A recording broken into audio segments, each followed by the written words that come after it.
ఇక్కడ ఇక్కడ ఇక్కడ కింద కింద నుంచి సెకండ్ రో. యా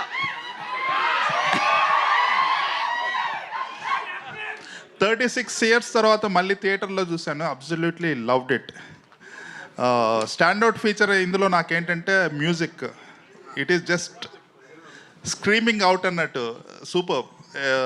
ఇప్పుడున్న స్టాండర్డ్స్కి మ్యాచ్ అయ్యే విధంగా ఎట్ ద సేమ్ టైం బాగా వింటేజ్ అండ్ నాస్టాలజిక్గా ఉంది.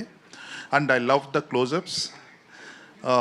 ఇప్పుడు చూసినా కూడా నాకు వెరీ రిలవెంట్ అండ్ వెరీ ఎంగేజింగ్గా ఉంది. That is I mean. Okay, thank you.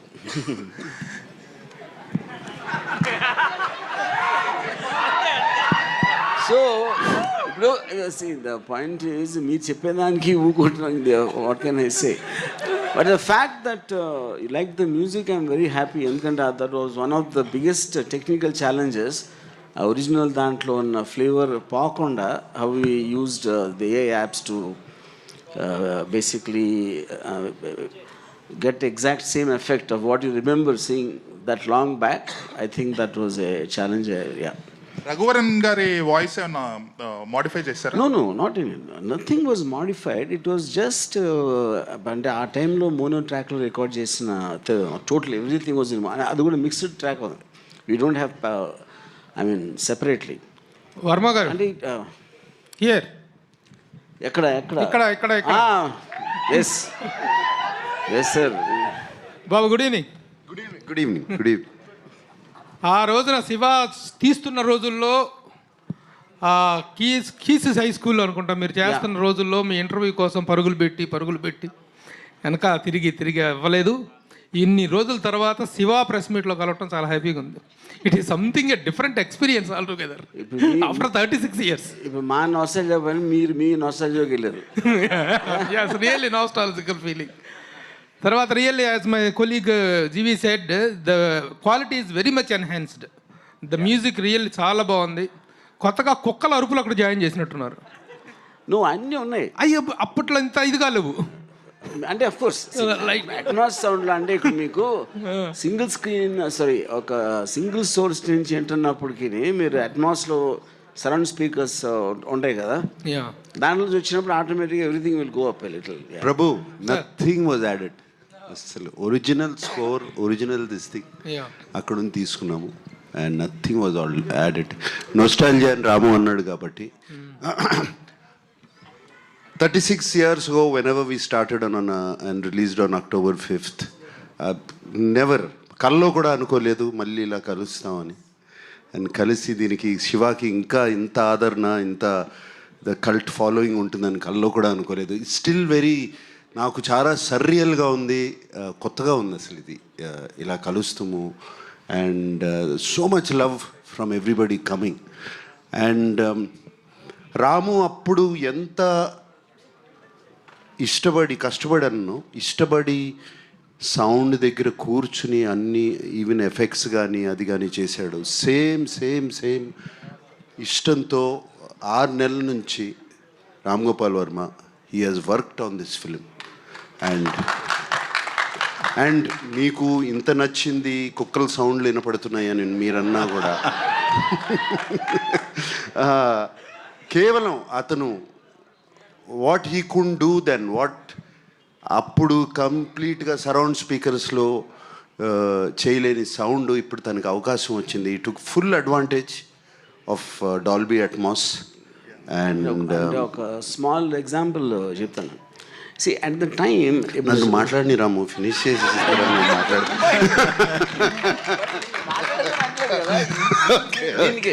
Because Nagarjuna చెప్పేదానికి డాల్బీ అట్మాస్ అడ్వాంటేజ్ అంటే దానికి ఎగ్జాంపుల్ చెప్పడానికి ఆపాను అంతే.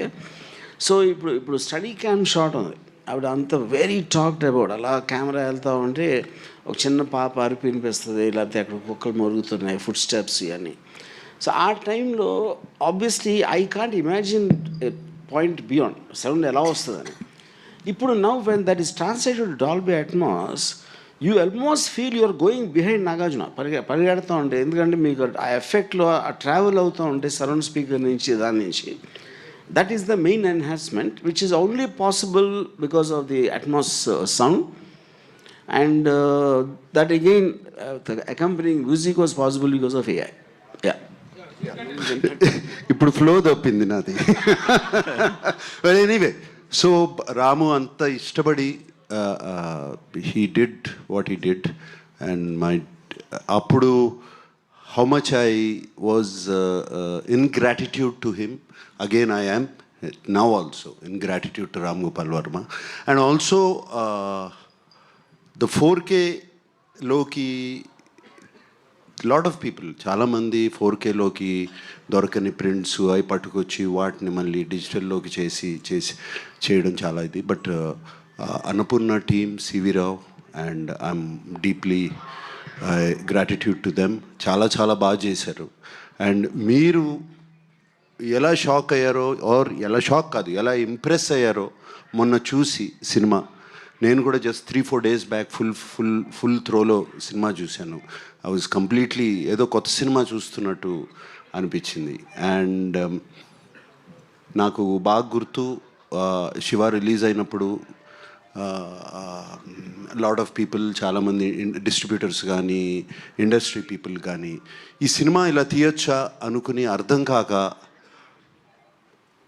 సినిమా ఎలా ఉంది అని సాయంత్రం ఫోన్లు చేసుకుంటాం కదండి. అప్పుడు we didn't have internet or anything.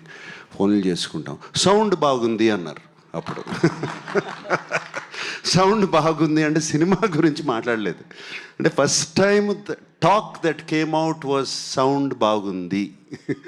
And I believe Ramu he's achieved it again this time. And it's just fantastic. It's a very surreal experience ఇందాక అన్నట్టు. And I'm so happy to be here today after so many years. Sir, ఇందులో ఉన్న changes కానీ ఆ shorts ఇప్పటికి కూడా చాలామంది try చేశారు. ఇప్పుడు చూస్తుంటే అంత రియలిస్టిక్గా ఇంకా రాలేదనిపిస్తుంది. Nobody can match those shots, that originality కానీ అథెంటిసిటీ కానీ. ఎస్, ఇప్పుడు కూడా నేను అది చూసినప్పుడు, తలుసుకున్నప్పుడు అప్పుడప్పుడు ఉలుక్కుబడి లెగుస్తాను నిద్రలోంచి. నేను చేశాను, why did I do that, పాపం ఆ పాపని అంత డేంజర్లో పెట్టామా అని. And but it was once in a lifetime experience. I don't think we can do it again. And that's why అది ఇట్ లుక్స్ సో రియల్. ఆ నందికొండ వాగుల్లో అనేది జనరల్గా ఇప్పుడు సినిమాల్లో ఫ్యాన్స్కి వెర్రెక్కిచ్చే అంశాలు. అంటే ఒక హీరో పాత పాటలు పెట్టడం అనేది it was done long back in Shiva. That is like sir, ఇక్కడ మీరు చెప్పిన దానికి ఒక చిన్న రిలేషన్, దాని ఎఫెక్ట్ ఉండటానికి మెయిన్ కారణం ఏంటంటే it is nothing to do with the taking, it is to do the camera, study camera, అది కాదు. That was the first time, and maybe it is first time even today, wear the main character, the protagonist character Shiva ఒక టెన్షన్తో పరిగెడుతున్నాడు. ఇప్పుడు హీరోలు tension చూపించడం అనేది మర్చిపోయారు. It doesn't happen anyway. అని ఎందుకంటే వాళ్ళు ఫస్ట్ షాట్లోనే స్లో మోషన్లో మొత్తం బద్దలు కొట్టే మ్యూజిక్తో వచ్చినప్పుడు ఏమైనా చేసేస్తాను అని ఒక టైటిల్ సాంగ్ పెట్టేసి హీరో అవనెవరు, ముందే హీరో వచ్చేస్తాడు. Because of that you don't get engage in the story. ఇక్కడ నాగార్జున ఎక్స్ప్రెషన్ అంత రియలిస్టిక్గా ఒక 5-6 వస్తే పారిపోయి ఆ పాపను కాపాడటానికి he looks like a normal human being. Because of that the heroism elevate అవుతుంది. That is where the actual fundamental issue is. అది అనేది మీరు మర్చిపోయారు కాబట్టి, ఇప్పుడు కూడా ఎవరు చేయట్లేదు కాబట్టి you again felt the freshness అవుతారు.